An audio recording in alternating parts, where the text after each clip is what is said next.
Direct de Port-Bail, président de l'Office de tourisme de la Côte des Îles. Évidemment, quand on parle tourisme et qu'on parle Tour de France, il y a forcément un lien. Évidemment, le Tour de France va être quelque chose de très important pour la promotion de notre territoire.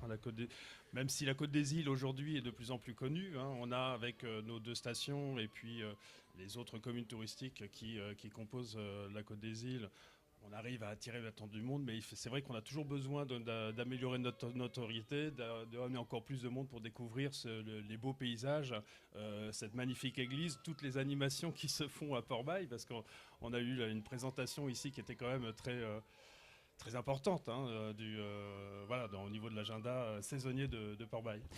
Quand on parle Côte des Îles, quand on parle tourisme, qu'est-ce qui vous vient immédiatement à l'esprit, à vous, le président de l'Office du tourisme de la Côte des Îles?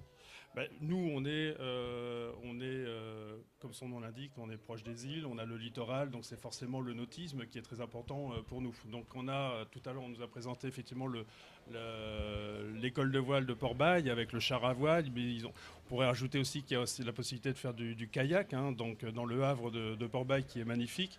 Après, vous avez encore un peu plus loin, donc sur Carteret, vous avez la possibilité de faire du paddle, en plus de l'école de voile. Enfin, il y a énormément de choses. On a une goélette qui peut faire des mini-croisières également jusque dans les îles ou qui peut faire du cabotage. On a un bassin de navigation qui est exceptionnel. On peut rester à terre aussi, il y a de la rando?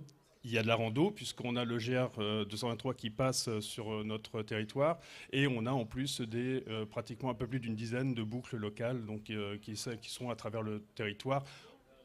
Sur les communes littorales, mais également en rétro-littoral. Et puis avec juste un petit chef-d'œuvre, on en touche un mot quand même, parce qu'on n'en a pas parlé depuis le début de l'émission, le phare de Carteret.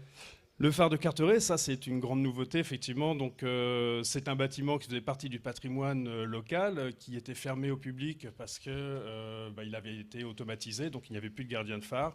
Et puis on s'est dit qu'il était quand même important de pouvoir ouvrir ce bâtiment donc au public. Ça a été des longues négociations avec les phares et balises qui ont accepté de jouer le jeu. Et aujourd'hui, donc l'ouverture officielle sera le 4 juillet et on va avoir une exposition également des équipements des phares et balises dedans. J'imagine que l'Office du tourisme, ce sera ma dernière question, Stéphane Pinabel, veut surfer sur ce passage du Tour de France et attirer les touristes? L'Office du tourisme, oui, on va tout faire pour faire la promotion de notre territoire pendant... Parce que c'est bien joli, ils sont là pendant une journée, mais l'idée c'est qu'ils soient là après. Le but, effectivement, c'est toutes ces personnes qui vont venir avec leur camping-car, avec leur voiture, qui vont venir sur notre territoire pour regarder passer la caravane et surtout donc, ces équipes du Tour de France. Ça va être effectivement de leur montrer qu'on a un territoire qui est accueillant et on saura les accueillir, les bras ouverts et les orienter et les informer. Et on n'attend que ça. On a 4 bureaux pour les accueillir. Un tout petit mot parce que on vient de me le glisser à Barneville-Carteret. Il y aura le Barneville-Carteret Glisse Festival. Ce sera fin juillet et c'est en partenariat avec Tendance Ouest. J'en profite pour le glisser rapidement. On aura bien évidemment l'occasion d'en reparler. Bonjour Emmanuel Martin. Bonjour. Vous êtes l'un des commerçants ici de Port-Bail. Merci d'avoir pris quelques minutes parce qu'on en parlait avec Serge Lédé. Les soldes ont commencé hier. Et oui. Ça va, c'est bien parti? Oui, ça va, ça se passe bien pour l'instant. Quand on est commerçant, on attend, j'imagine aussi avec impatience, le passage d'un événement comme ce Tour de France. Oui, tout à fait. On est un petit peu dans l'inconnu parce qu'on a tous à l'idée les images du Tour de France avec le monde, au bord des routes et tout ça. On se demande, nous, combien de personnes on va avoir, mais on espère tous des retombées énormes et on se prépare tous. On a décoré nos vitrines, on a tous fait des efforts pour que le Tour de France soit bien accueilli et on a tous envie que ça se passe bien. Allez, vous pouvez me faire la confidence entre nous, c'est qui la meilleure décoration? La meilleure décoration, c'est tout Port-Bail. Vous devriez faire de la politique. Vous voyez, ça marche très très bien. Quand vous dites on va un petit peu dans l'inconnu, ça veut dire qu'il y a des inquiétudes quand même autour de ce passage du Tour? Des inquiétudes, non, parce qu'on est quand même persuadé qu'il va y avoir du monde. La seule chose qu'on ne sait pas, c'est combien de temps avant et combien de temps après ça va durer. Alors le jour même, oui, ça va être blindé partout, mais on espère profiter. Disons, nous, le début de saison jusqu'au 15 juillet, c'est toujours un petit peu flottant. On espère que ce passage du Tour de France va nous apporter un début de saison florissant et nous permettre de sortir un peu de la morosité ambiance à laquelle Port-Bail n'échappe pas, quoi. Eh ben, on l'espère pour vous aussi. On termine cette émission avec vous, monsieur le maire, avec Guy Cholot. Il nous reste 30 secondes pour conclure. D'abord, je voudrais vous remercier une nouvelle fois de nous avoir accueillis ici, à Port-Bail.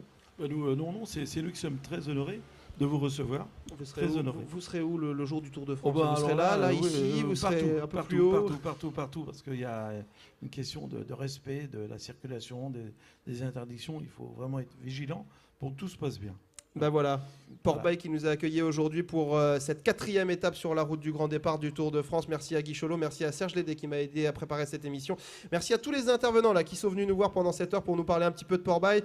On pourrait en dire encore plein, mais on va vous laisser découvrir tout simplement. On va vous laisser venir ici à Port-Bail sur la côte des îles, un peu plus haut à Barneville et à Carteret pour découvrir tout ce formidable paysage sur la côte ouest du département de la Manche. Côte ouest que l'on va quitter quelques instants demain avec un passage à Coutances avant d'y revenir après le passage à Torigny-sur-Vire. Lundi, nous serons à Bréal en bord de mer une nouvelle fois. Restez avec nous donc sur la route du grand départ. Elle nous emmènera jusque dans 9 jours au grand départ du Tour de France au Mont-Saint-Michel. Excellente journée à l'écoute de Tendance Ouest. L'infotrafic.